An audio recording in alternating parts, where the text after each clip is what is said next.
नमस्कार दोस्तों, मैं रविंद्र रावत आप सभी का स्वागत करता हूं। दोस्तों, दो ग्रहों के मिलने से एक नए ग्रह का प्रभाव जागृत होता है और जब राहु और बृहस्पति इकट्ठे होते हैं तो वो बुध का प्रभाव देते हैं।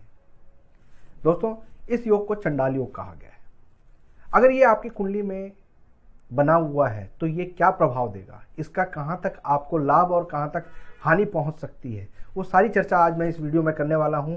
लेकिन उससे पहले आपको याद दिला दूं, अगर आपने अभी तक हमारे चैनल को सब्सक्राइब नहीं किया है तो प्लीज़ पहले उसे सब्सक्राइब करें ताकि हमारे द्वारा जो जानकारी दी जाती है वो बेरोक टोक आप तक पहुंच सके। दोस्तों, बृहस्पति प्राणवायु है और राहु धुआं है।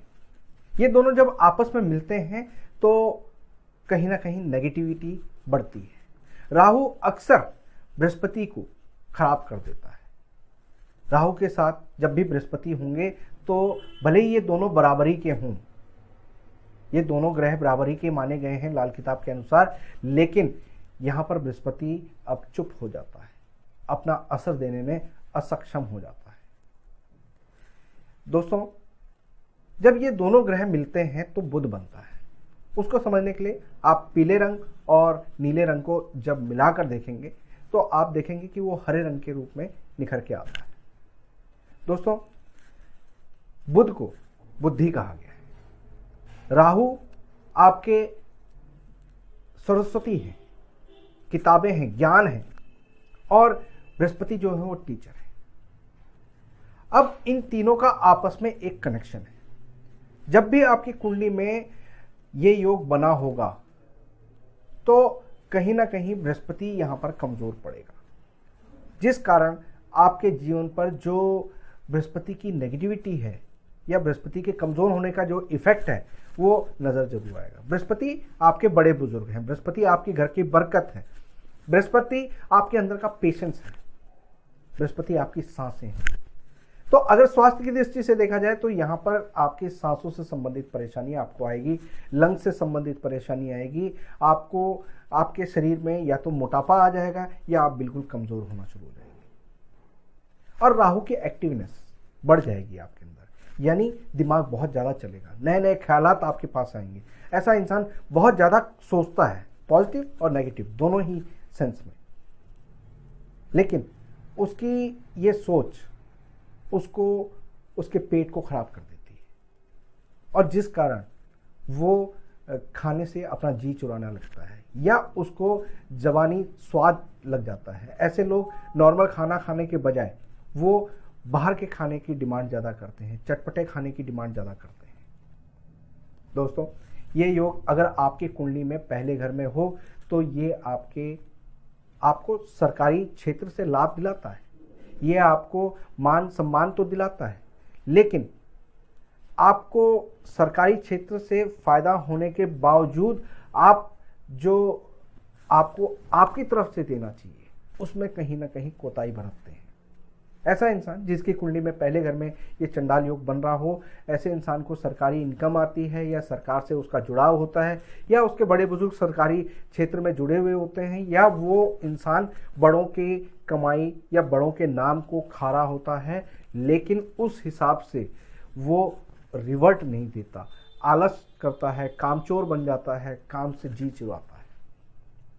झूठ बोलना ऐसे इंसान की प्रवृत्ति होती है, जहाँ की उनके बड़े लोग, उनसे जिन्होंने नाम बनाया है, वो लोग बहुत अपने कमिटमेंट के लिए, अपने पुरुषार्थ के लिए जाने जाते हैं, वहीं पर इनके लिए इनका स्वभाव उसके विपरीत होता है।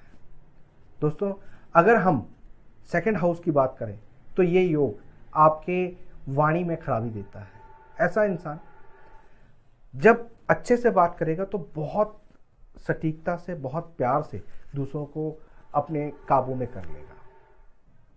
ऐसे इंसान के पास अपनी वाणी शक्ति से दूसरों को जीतने की पावर होती है, लेकिन दूसरी तरफ वो अपने ससुराल वालों के साथ संबंधों को बहुत खराबी देता है और वहाँ पर इतना गलत बोल देता है जो चीज़ें संभाली नहीं जा सकती। ऐसे इंसान बहुत धन के प्रति अपना छोटा मन दिखाते हैं, छोटा दिल दिखाते हैं और छोटी छोटी लालच के कारण अपने संबंधों को खराब कर लेते हैं, चाहे वो दोस्ती के संबंध हो, पारिवारिक संबंध हो या ससुराल वाले संबंध हो।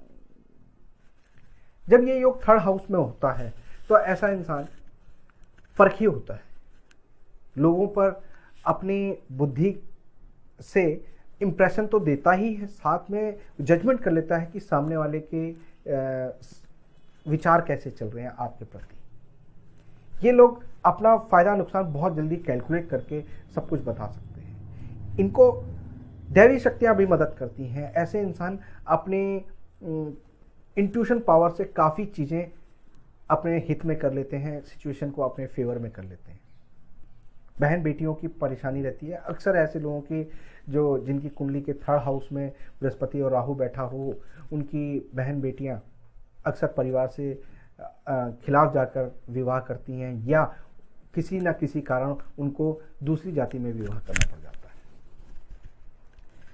दोस्तों, जब ये योग फोर्थ हाउस में बैठा हो तो यहाँ पर नॉर्मली ये अच्छा होता है, बहुत ज़्यादा खराबी नहीं देता। राहु भी यहाँ पर धर्मी बना रहता है, कसम खाकर बैठा होता है कि मैंने ज़्यादा नुकसान नहीं करना, और बृहस्पति तो यहाँ पर उच्च के होता ही है।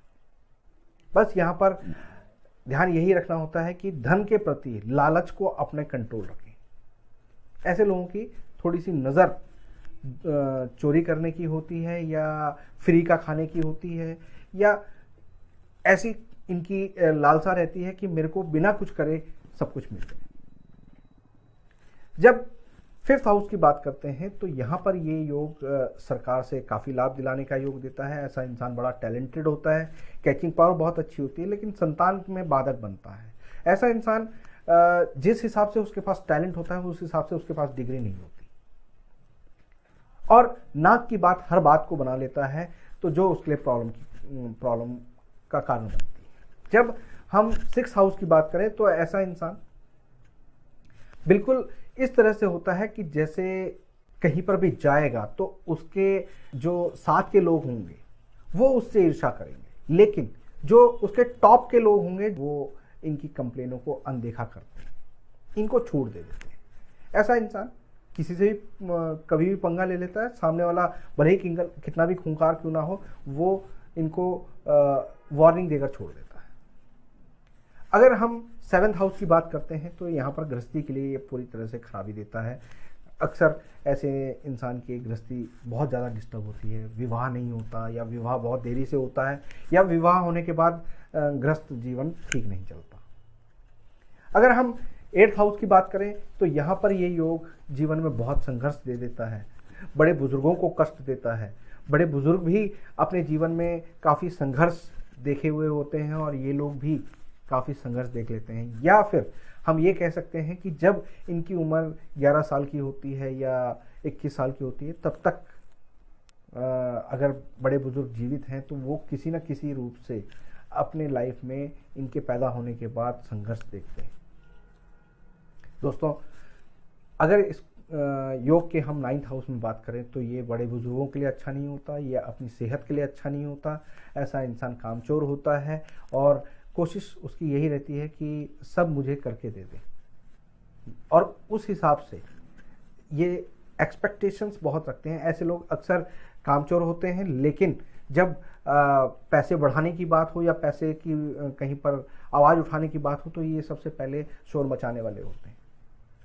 अगर टेंथ हाउस की बात करें तो यहाँ पर ये इंसान अपने लाइफ में बहुत सारे चेंजेस देखता है, और इसके लाइफ में चेंजेस इसलिए आते हैं क्योंकि ये एक ही दिन में राजा बनने की चाह रहती है।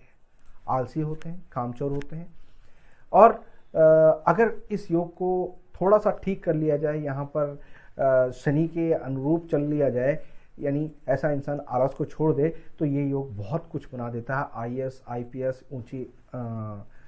ऊंची जान पहचान, ये सब कुछ दे देता है। 11th हाउस में ये पिता के लिए और दादा के लिए बहुत ज़्यादा कष्टकारी होता है, बड़े बुजुर्गों के खिलाफ चलता है। 12th हाउस में ये योग ठीक होता है, यहाँ पर विदेश यात्रा भी करवाता है, और ऐसा इंसान अगर किसी विदेश में जाकर वहाँ पर सेटल होकर काम करता है तो उसके लिए अच्छा है। या फिर ऐसा इंसान रात को काम करे या टेक्निकल काम करे या सूर्य ढलने के बाद काम करे तो उसकी जो गति होती है वो बहुत स्पीड होती है, बहुत अच्छा काम कर पाते हैं। मगर ऐसे लोग सुबह सुबह काम बहुत कम कर पाते हैं।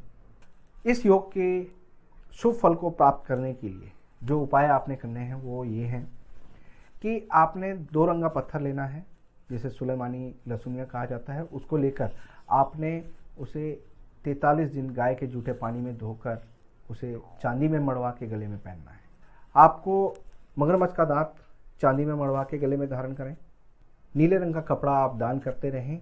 जो भी गरीब कन्याएं आपके घर में आती हैं या कहीं आपको मिलती हैं तो उनको नीला कपड़ा आप दान करें, तो उससे आपको फ़ायदा मिलेगा। 4 खड़कते हुए नारियल आप जल प्रवाह करें। चांदी शरीर में अधिक से अधिक धारण करें और जब मौका मिले तब 1 किलो जौ को 1 किलो दूध में धोकर जल प्रवाह करें। ये छोटे छोटे उपाय जब आप करते हैं, अपनाते हैं, तो इससे ये चंडाल योग का नेगेटिव प्रभाव कंट्रोल में होगा। लेकिन दोस्तों, यहाँ पर बुध की मजबूती बहुत ज़रूरी है, इसलिए इन उपायों से सबसे ज़्यादा इम्पॉर्टेंट ये है कि आप अपने नाक को बीच से चांदी से छिलवाएं और ये कम से कम 100 दिन तक लगातार पहन के रखें। उम्मीद करता हूँ ये छोटे छोटे उपाय और ये छोटे छोटे टिप्स आप ध्यान रखकर इस योग को अपने फेवर में करेंगे। किसी भी तरह का कोई सवाल हो, डाउट हो तो कमेंट बॉक्स में ज़रूर लिखिएगा। लाइक और शेयर करना बिल्कुल मत भूलिएगा। फिलहाल मैं अपनी वाणी को विराम देता हूँ। नमस्कार।